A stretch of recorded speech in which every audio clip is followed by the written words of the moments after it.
I broke the unspoken rule. I made a friend with a mental illness, and that didn't stop me from making another one. As a kid, I'd always hear about how I should stay away from people like that. I'd hear adults call them crazy and dangerous. So when I met these people, they seemed normal to me. I didn't see any of the so called dangers the grown ups were talking about. I started learning more and more about their conditions, and I grew to not only understand them, but also get really close to them. Of course, this had an undeniable impact on me. Because of how often they'd lash out, I became more patient, but I was constantly walking on eggshells around them. Because they were usually misunderstood, I became more understanding, but rarely was I understood by them. Because they were harsh during arguments, I became more resilient to criticism, but I was often hurt by their unkindness. I didn't know where to draw the line. I didn't want them to take it as rejection. And at the same time, they'd feel bad for all of this. They'd apologize profusely for their actions and words. Now, ask yourselves, have you ever had a diagnosed friend? Or a friend with depression? How about anxiety? Chances are you probably have and know exactly what I've been talking about. The uncertainty, the ignorance of how to act, the inability to act, the constant emotional roller coaster, dropping everything when they need a friend, being worried you might have accidentally triggered them. This is usually what it's like knowing someone living with a mental illness. But the thing is, this could have been reduced. My friends often felt like their struggles were solely theirs, like they don't need or worse, don't deserve to be better, like no one cares if they're in pain or not.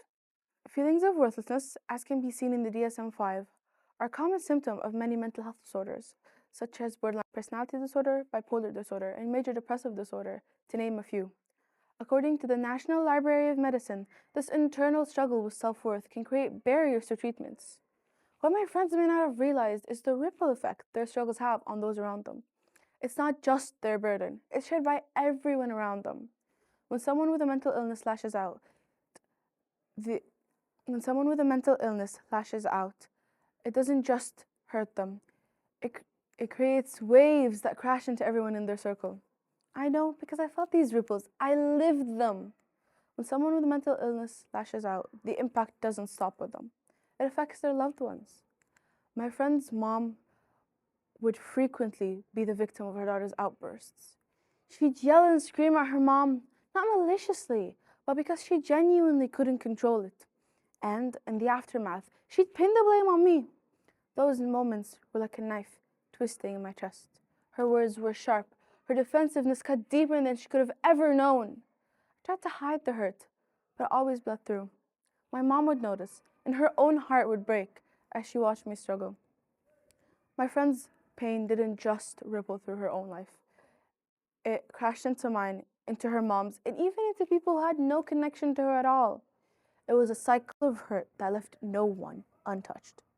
So, I'm here to tell you, you matter. Your choices, whether to seek help, to believe in yourself, to take care of yourself, to stop the downward spiral, they all matter. Even if you don't believe it, there are people out there who care for and cherish you. And would you repay that by inadvertently hurting them, by destroying yourself? Let me also say this. For those of us who love someone who's struggling, we should know our limitations. We are not professionals. I used to believe if I just tried hard enough, if I gave more time, if I put more energy, if I was more patient, more kind, more compassionate, more considerate, more present, maybe I could be the answer. Maybe I could fix them. I was wrong, and it slowly started chipping away at my mental health and self-worth.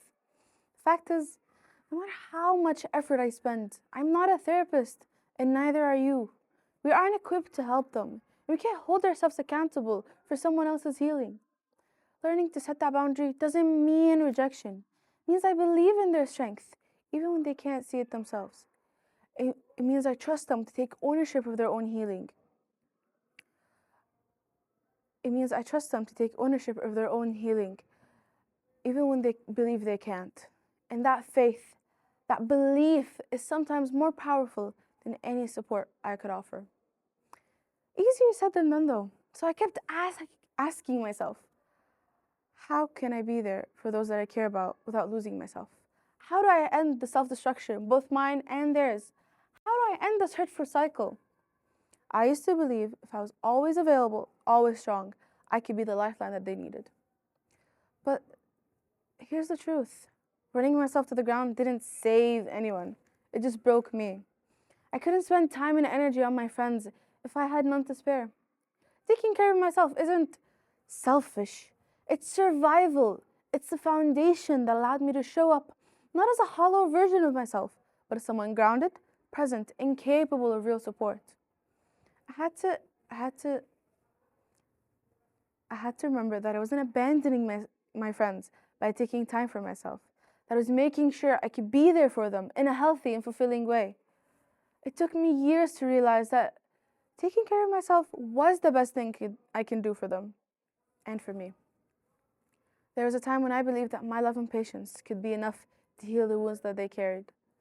I thought if I just listened harder, held on tighter, or gave them more of myself, I could be the anchor that they needed. But the weight of their pain became too heavy, and I realized I was drowning in a role I was never meant to play. I wasn't their therapist, their lifeline, or their cure, and I couldn't be. I was their friend. That meant my role wasn't to carry their pain for them, but to point them towards the help they truly needed. Encouraging them to seek professional help wasn't easy. It felt like admitting I couldn't be everything for them. But it isn't about being everything for someone. It's about wanting what's best for them, even if it means confessing I couldn't do it all. It was saying, I love you, but I can't let you depend on me when I know that there's someone else out there who can help you in ways I never will. Because real love isn't about carrying someone up until you both collapse. It's about helping them find the stability to stand on their own. Real support isn't about carrying their weight for them. It's about helping them find the strength to carry it themselves. And if you love someone who's struggling, know that you can't light their way in the darkness, but you can hand them a match. To the two friends I once defied warnings for, though our paths no longer cross, the ripples of your struggles taught me this. Pain unacknowledged doesn't vanish, it floods. It flooded your mother's heart, ruined our bond, and nearly drowned me. But in its wake, I found clarity. You mattered, not because I could fix you, but because your fight for healing matters. And to anyone here, if you're struggling, let your ripples be a cry for help, not a tidal wave. And if you love someone adrift, be the lighthouse that guides them to shore, not the anchor that drowns you both. Because the bravest act of love isn't sacrifice. It's pointing to the lifeboats and believing they'll choose to swim.